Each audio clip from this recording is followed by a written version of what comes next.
ये तस्वीरें इस वक्त स्क्रीन पर मध्य प्रदेश के सीएम मोहन यादव उज्जैन में अपने पोलिंग सेंटर पर वोट कास्ट करने के लिए पहुंचे हुए हैं। वो तस्वीरें भी हम आपको दिखा रहे हैं। लेकिन हर्षवर्धन जी, मेरा सवाल महाराष्ट्र और बिहार को लेकर था। क्या वाकई एनडीए के लिए चुनौती बढ़ी है इस बार 2019 से अगर कंपैरिजन किया जाए? देखिए, आज मई का महीना है और चौथे चरण का मतदान है। ठीक एक साल पहले मई के महीने में इसी बिहार में तय हुआ था कि हम एक विपक्षी गठजोड़ बनाएंगे। जून में पहली बैठक हुई थी, पहली वाली बैठक नहीं हो पाई थी, तो फिर 22 जून को बैठक हुई थी और लालू जी ने उसको इनिशिएट किया था जी।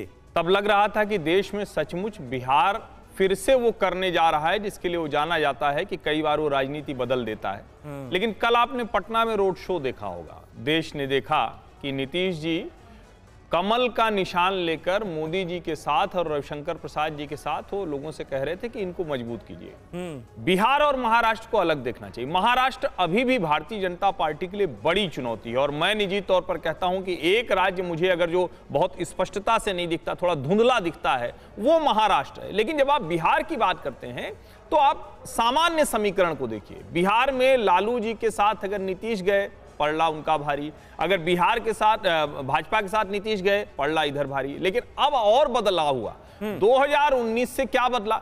2024 में भारतीय जनता पार्टी के साथ नीतीश जी हैं, उपेंद्र कुशवाहा हैं, जीतन राम मांझी हैं, चिराग पासवान हैं। यानी बिहार की जातीय राजनीति के वो सारे चैंपियन भारतीय जनता पार्टी के साथ हैं।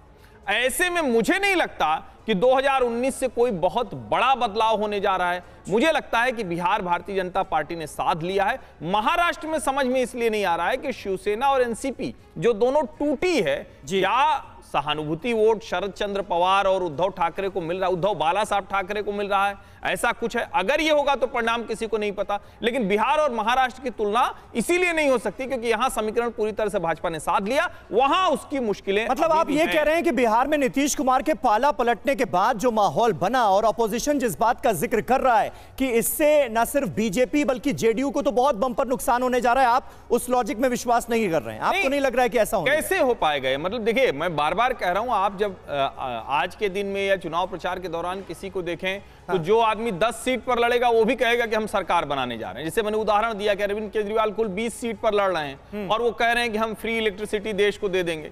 लेकिन जब जमीन पर जाकर बात करेंगे तो आप समीकरण देखेंगे ना, आप जातीय समूह देखेंगे, कैसे जो जिसको हम प्रेसिडेंस कहते हैं वो क्या बनता है। बिहार के सिर्फ नीतीश जी नहीं आए हैं, सारे जो जातीय राजनीति के चैंपियन हैं जिनके साथ एक जातीय समूह अपने आप को एसोसिएट करता है, जोड़कर देखता है, वो है भाजपा के साथ। और मुझे नहीं लगता कि कोई भी बड़ा बदलाव बिहार में होने जा रहा है 19 की तुलना में।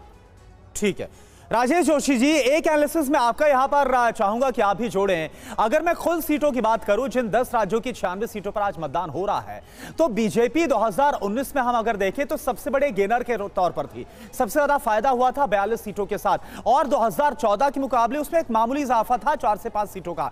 इस बार क्या आपको लग रहा है कि क्या इस बार भी आपको लग रहा है कि यही क्रम रहेगा? क्या गेन होता हुआ नजर आ रहा है या फिर इस बार बीजेपी की चुनौतियां बढ़ी है 2019 के मुकाबले? देखिए, इस दौर में, जैसे मैंने पहले भी कहा, इस दौर में जो चुनाव हो रहा है उसमें भारतीय जनता पार्टी एक मजबूत फुटिंग पे है। उसको अगर कुछ गेन होगा तो इस दौर में होगा। 2 जगह पे, 2 राज्यों में, वो एक तो जो उनके एलाइज हैं आंध्र प्रदेश में, तेलंगाना में, बंगाल में आज 8 सीटों में चुनाव हो रहा है, वहाँ वो गेन करने जा रही है भारतीय जनता पार्टी। उड़ीसा में भी भारतीय जनता पार्टी गेन करेगी। इस तरह की जनरल एक ग्राउंड से जो खबरें हैं वो आ रही हैं। लेकिन मैं 1 मिनट जरा जम्मू कश्मीर के बारे में बात करना चाहता हूं, जो थोड़ी देर पहले आपने दिखाई। जम्मू कश्मीर की 3 सीटों पर जो कश्मीर की है उसमें भारतीय जनता पार्टी है ही नहीं कहीं पर।